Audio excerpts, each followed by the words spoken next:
Hi, class. We are talking about HIV and AIDS this week, and you will be writing a paper about it, which is great. Maybe not for you, but I think it's really important that we talk about this subject matter.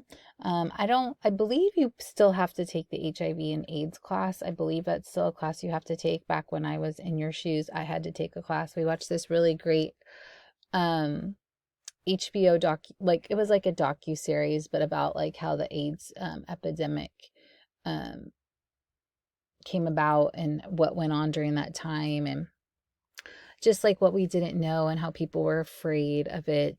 And at that time, rightfully so, to some degree, not to be cruel or mean to any sort of people group or make assumptions, which I think when we're in a level of being afraid, that tends to happen.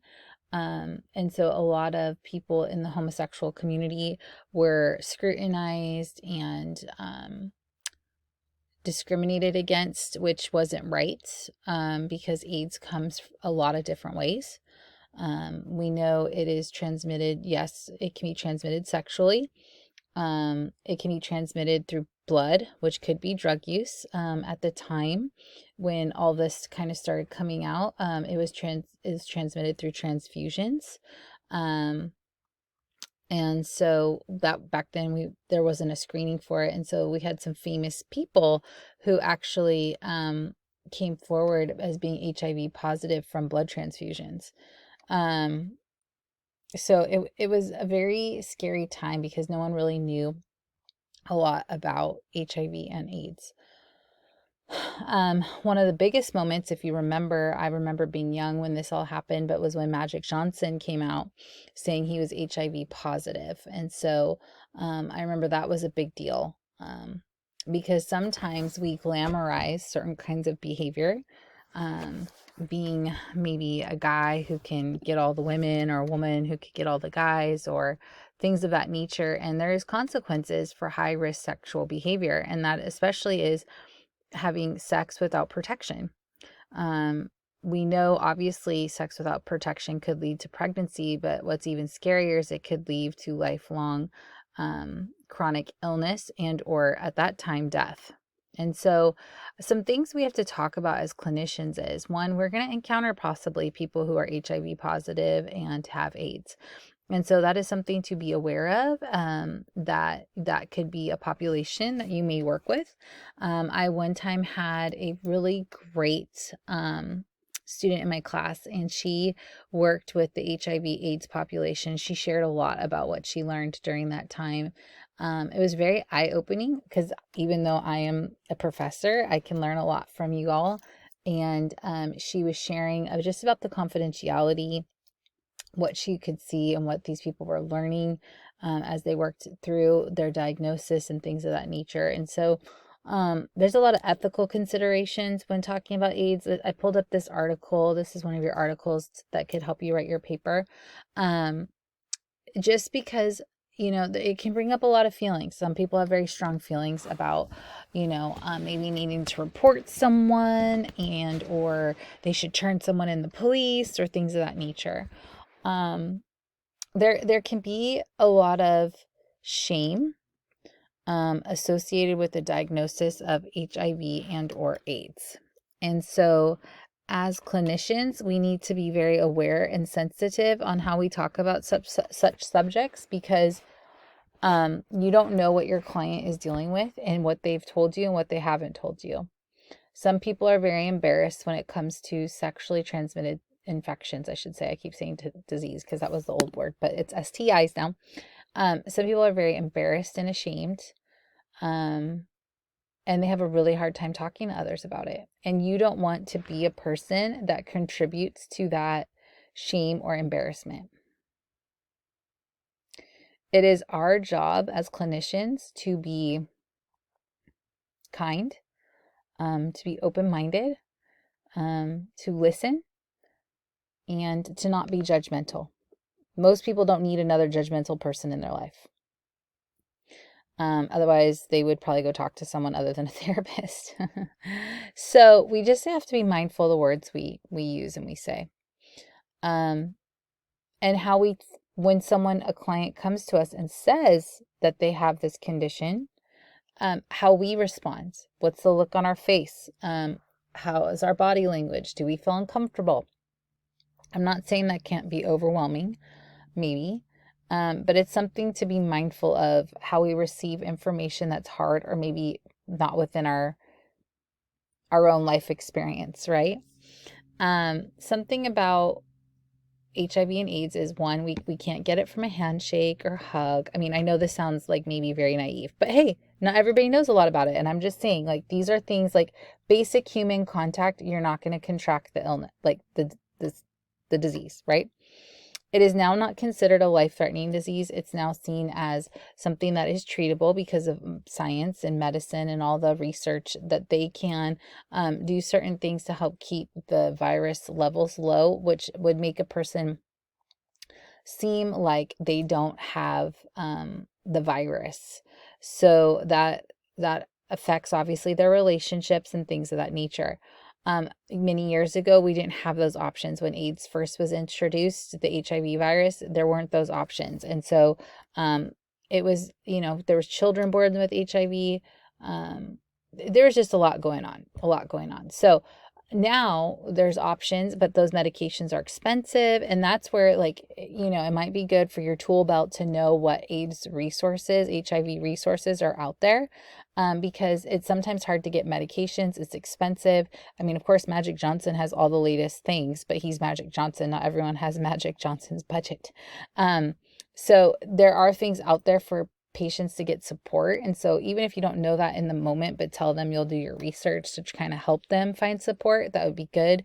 There's a lot of great support groups out there. And even they may not, like, if someone were to call in and ask, they may not even say what kind of support group they are. Just because confidentiality is so important, just because the stigma behind that diagnosis. So it's something definitely to be mindful of, because your clients may need additional support, like as in a group. And what's so great about an AIDS HIV group is you probably have people in the group who are newly finding out and people who have known for years, and they can support each other as they navigate this journey and walk through some really hard things, because as we know with any medication, sometimes there's side effects, how you may feel, what's the cost benefit ratio. That could be hard. So there's a lot to navigate once you have this diagnosis. And so I just want to throw that out there, that there are resources out there in addition to what you're going to do with your clients.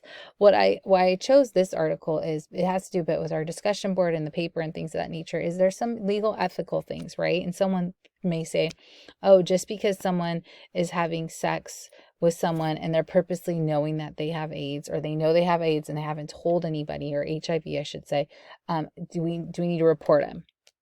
Duty to protect. And it's a conversation. And I'm probably not going to give you very straightforward answers because it's kind of hard to say. Every state is different with some of their legal and ethical standards. California is going to be different than probably Missouri, than New York, than Florida, than New Mexico. Okay. So a lot of places have different requirements. And so it's important to know your state's legal and ethical codes so you can proceed in the proper way. This particular article has a great little vignette, and I'm going to scroll down here to it. Sorry if I'm making you seasick a little bit when we're talking about it, but in the vignette, sorry, my box, I probably look like I have all these words all over my face, so I apologize. So what I liked about the decision-making model is we have sometimes really hard decisions to make as clinicians, and we're trying to do our due diligence to, one, protect. I mean, I'm not trying to be selfish, but you got to protect your license. No one else is going to protect it for you. Okay. So one, you got to protect your license, but also we want to protect our clients and or others that they may come in contact with potentially, especially if it's going to come back to threaten our license, right? So protecting our license is important. You work too hard to lose it. Okay. So knowing your state's rules are so important. A lot of times when it's consensual sex and the two partners are willing, it probably wouldn't be a place where you interject. Now, in this vignette, it talks about, in this article, it talks about how one partner is HIV positive. She is taking medications, but she sometimes doesn't take her medication regularly. And so we now are trying to we're now in this ethical dilemma of what is our job. And so it's tricky. It's hard. We are put in really hard places. This is the little vignette here. Jasmine is a 22-year-old woman with HIV. Although she's under the care of an infectious disease physician, has been prescribed ART, she does not always adhere to the medication regimen. And as a result, her viral load is not suppressed. Jasmine is very private about her diagnosis due to a fear of being stigmatized, which is legitimate. Recently, Jasmine started dating a man with whom she is sexually active. Her boyfriend does not know her HIV status and refuses to use condoms despite her encouraging him to do so. So now what, right? Hard, very, very hard. She's trying to be subtle about it. She's trying, I think it's pretty crappy if she's like, hey, dude, wear a condom, and he's not. So that's already a problem for me. I'm like, what kind of person doesn't, like, refuses? Like, that's your body. I'd be like, well, I've refused to have sex with you. But that's just me.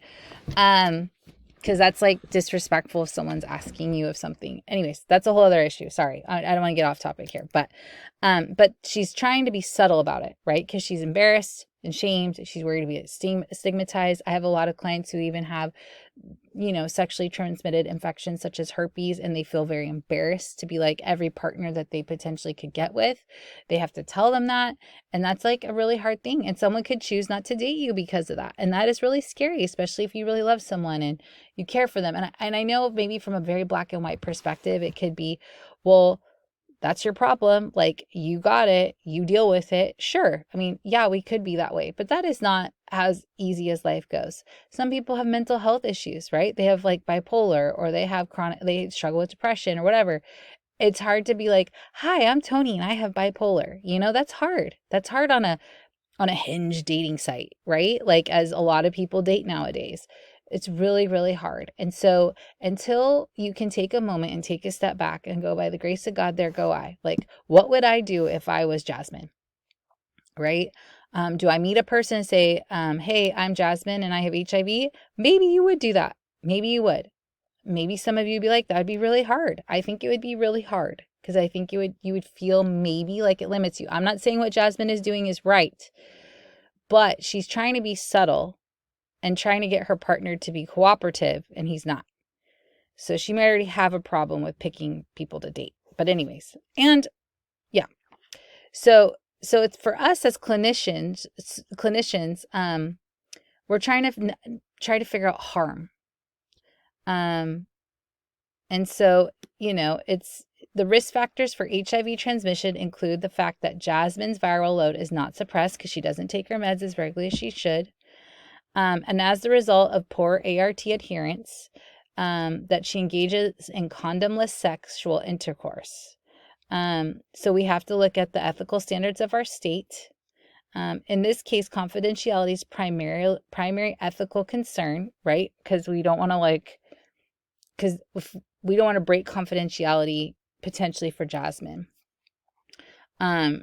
So we have to look at the state's law. Okay, so going back to what is your state and what is the law? So step 2 involves generating options for protective action. So maybe the goal of this in therapy would be is really to help Jasmine work through telling her partner. How does she disclose this to him? Hey, and she might be fearful. Like, what if he gets really angry at me or upset at me or breaks up with me or whatever? How do we work through that?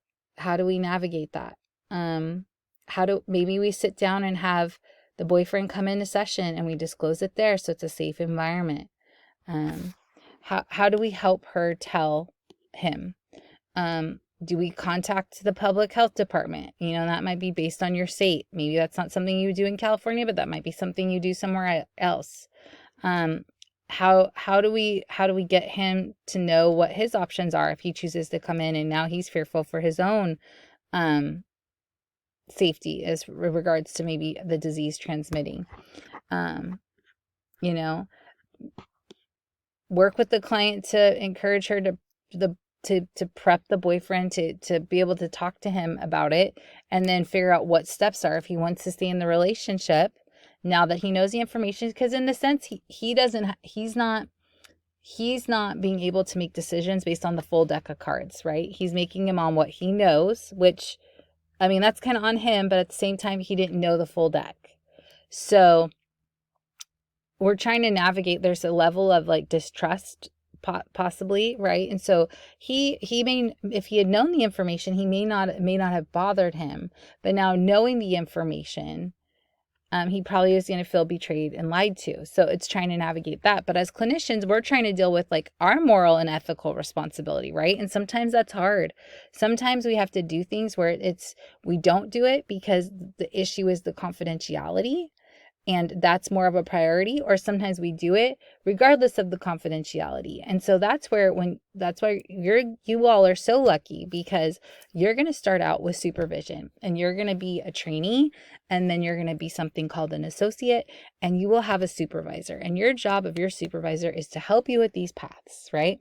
Now, once you're licensed, when you become like me, you don't have anybody that's like your supervisor.